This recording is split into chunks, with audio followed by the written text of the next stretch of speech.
seventh one, looking at his bed, found Snow White lying there asleep. Look over here, come quick. The 7 dwarfs all came running up, and they cried out with amazement. Oh good heaven, this child is beautiful. They did not wake her up, but let her continue to sleep in the bed. Next morning, Snow White woke up, and when she saw the 7 dwarfs she was frightened. Oh, no. Don't be afraid of us. What is your name? My name is Snow White. How did you find your way to our house? My stepmother tried to kill me. Then the huntsman let me free, and that's how I had to run the entire day through the forest. Finally, I got to your house. The dwarfs spoke with each other for a while and then said, If you will keep the house for us, and cook, make beds, wash, sew, and knit, and keep everything clean and orderly, then you can stay with us, and you shall have everything that you want.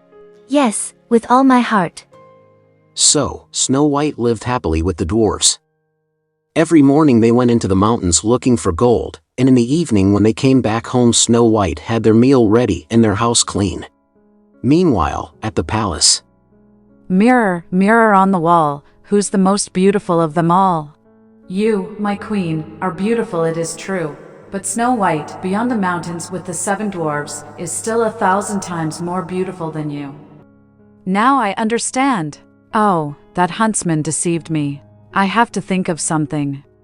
She went into her most secret room, and she made a poison apple.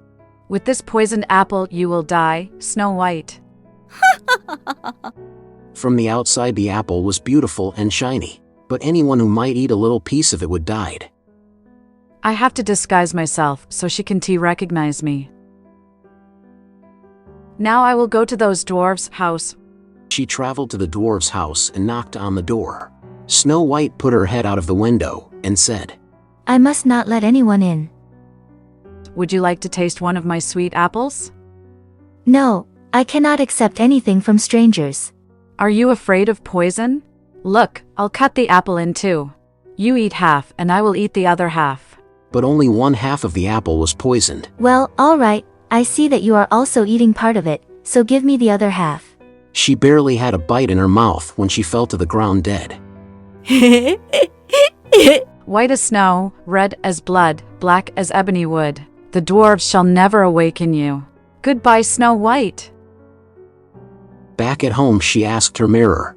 Mirror, mirror on the wall, who's the most beautiful of them all? You, my queen, are the most beautiful of them all. When the dwarves came home that evening they found Snow White lying on the ground. Snow White, wake up, what happened to you? She is not breathing at all. She is dead. They lifted her up and looked at her for a long time. Snow White, wake up, talk to us please. But nothing helped. She was dead.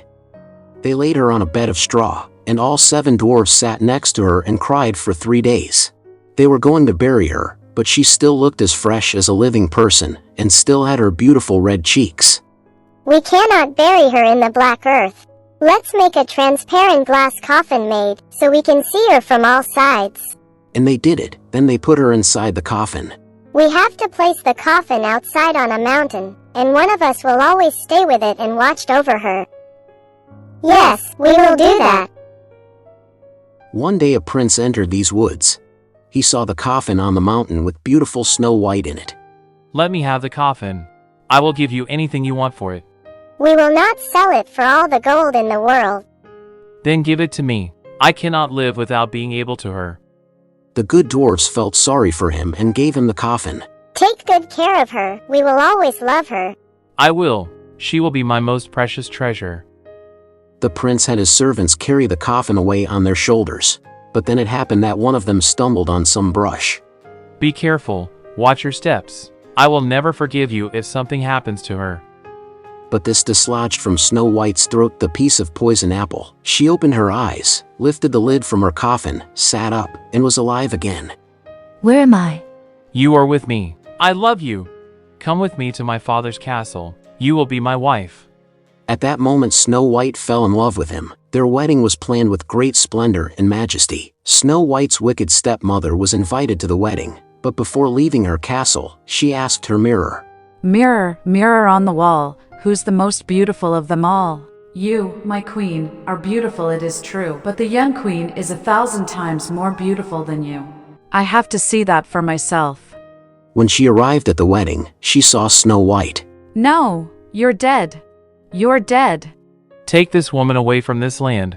Yes, Prince. And no one saw the evil queen again. And Snow White and the prince lived happily ever after.